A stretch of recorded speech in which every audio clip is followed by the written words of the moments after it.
آئیے ایک ایسے شخص کی کہانی سناتا ہوں جو کافی برس پرانی ہے۔ اس کہانی کو سننے کے بعد آپ کا کانفیڈنس لیول اور آپ کا اپنے آپ پر یقین زمین سے آسمان تک پہنچ جائے گا۔ ایک کاروباری تھا جو شدید مشکلات میں تھا۔ اس کے بڑے گاہک اس سے پیچھے ہٹ گئے تھے اور وہ بڑے قرض میں مبتلا تھا۔ اس کی سپلائی ختم ہو چکی تھی۔ اسے سمجھ نہیں آ رہا تھا کہ وہ کوشش جاری رکھے یا ہمت ہار بیٹھے اور دیوالیہ ہونے کا اعلان کر کے کاروبار سمیٹ لے۔ اسی شام وہ ایک پارک میں گھومنے کے لیے چلا گیا اور بار بار یہ سوچنے لگا کہ اسے کیا فیصلہ کرنا چاہیے۔ وہ پارک میں موجود ایک پل پر کھڑا نیچے پانی کی طرف دیکھ رہا تھا کہ اچانک ایک بوڑھا آدمی اس کی طرف نمودار ہوا۔ بوڑھے آدمی نے اس کے چہرے پر پریشانی کے آثار دیکھے اور پریشانی کی وجہ پوچھی۔ کاروباری نے اپنے مسائل کے بارے میں بتایا کہ اس کا کاروبار بالکل ختم ہونے کو آ چکا ہے، حالانکہ مستقبل میں اس کے آگے بڑھنے کے امکانات موجود ہیں۔ بوڑھے آدمی نے اس کی بات سننے کے بعد کہا، میرے خیال میں تمہاری مدد کر سکتا ہوں۔ اس بوڑھے آدمی نے اپنی جیب سے ایک چیک بک نکالی اور اس آدمی کا نام پوچھا۔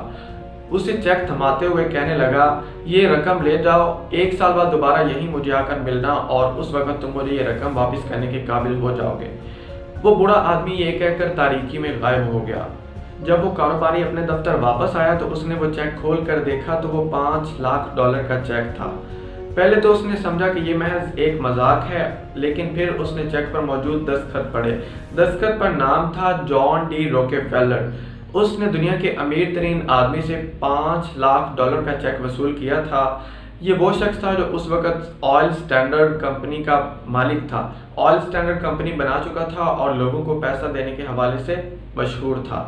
پہلے تو اس نے سوچا کہ وہ یہ چیک کیش کرا لے اور اپنے تمام معاشی مسائل حل کر لے، لیکن پھر اس نے فیصلہ کیا کہ وہ یہ چیک اپنی دراز میں رکھے گا، کیونکہ اسے پتا ہوگا کہ اس کے پاس پیسے موجود ہیں، وہ جب چاہے انہیں استعمال کر سکتا ہے۔ پیسے ہونے کے اس اعتماد کو وہ اپنے سپلائر کے ساتھ معاملات کرتے ہوئے استعمال کرے گا تو زیادہ پر اعتماد ہوگا۔ اس اعتماد کے ساتھ وہ اپنے کاروبار کو مزید بڑھائے گا۔ ایک نئے جوش اور ولولے کے ساتھ وہ کاروبار پر واپس آیا، نئے معاملات کیے، مسائل حل کیے، ادائیگی کی شرائط پر نظر ثانی کی اور بڑی فروخت کی۔ 1 مہینے میں ہی وہ دوبارہ بلندی پر پہنچ گیا۔ اس کا قرض اتر چکا تھا اور وہ پیسے بنا رہا تھا۔ 1 سال بعد دوبارہ کاروباری اسی پل پر گیا۔ اس کے ہاتھ میں وہ چیک موجود تھا جو اس نے ابھی تک کیش نہیں کرایا تھا اور وہ اس بوڑھے آدمی کو اپنے بارے میں بتانے کے لیے بےتاب تھا۔ اچانک ایک بوڑھا پودوں سے برآمد ہوا۔ ابھی وہ کاروباری اپنے بارے میں بتانا چاہتا ہی تھا کہ گزشتہ 12 مہینے میں اس نے کیا کیا اور اس نے وہ چیک ابھی تک کیش کیوں نہیں کرایا کہ اچانک اسی اثنا میں ایک خاتون نرس دوڑتی ہوئی اس کی طرف آئی اور اس بوڑھے آدمی کو پکڑ کر اپنی طرف کھینچنے لگی اور ساتھ ہی معذرت کرتے ہوئے اس کاروباری سے بولی، امید ہے کہ اس آدمی نے آپ کو زیادہ تنگ نہیں کیا ہوگا، کیونکہ یہ پاگل ہے اور ہر بار اپنے ریسٹ روم سے نکل آتا ہے اور ہر چلتے پھرتے کو کہتا ہے کہ وہ جان ڈی روکفیلر ہے۔ وہ نرس یہ کہتی ہوئی اور بوڑھے آدمی کو پکڑ کر کھینچتی ہوئی وہاں سے چلی گئی۔ وہ کاروباری یہ سارا منظر دیکھ کر ہکا بکا رہ گیا۔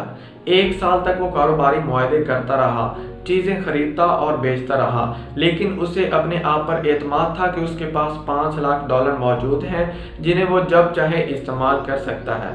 اس واقعے کے فوراً بعد اسے یہ احساس ہو گیا کہ اس نے اپنے کاروبار کو اس لیے کامیاب کر لیا ہے کہ اسے اپنی کامیابی کا پورا یقین تھا، حالانکہ وہ یقین جھوٹی معلومات پر تھا۔ یہ اس کی خود اعتمادی کا عملی اظہار تھا جس نے اس کے سارے معاملات چلائے۔ آپ کا کام یہ ہے کہ آپ بھی اس کاروباری کی طرح اپنے اندر اعتماد اور یقین پیدا کریں۔ یہ دنیا بڑی حد تک آپ کے اپنے بارے میں تخمینے پر آپ کو قبول کرتی ہے۔ آپ کی ذمہ داری ہے کہ اپنے بارے میں کسی دوسرے کو قائل کرنے سے پہلے خود کو اپنے بارے میں قائل کریں۔ شکریہ۔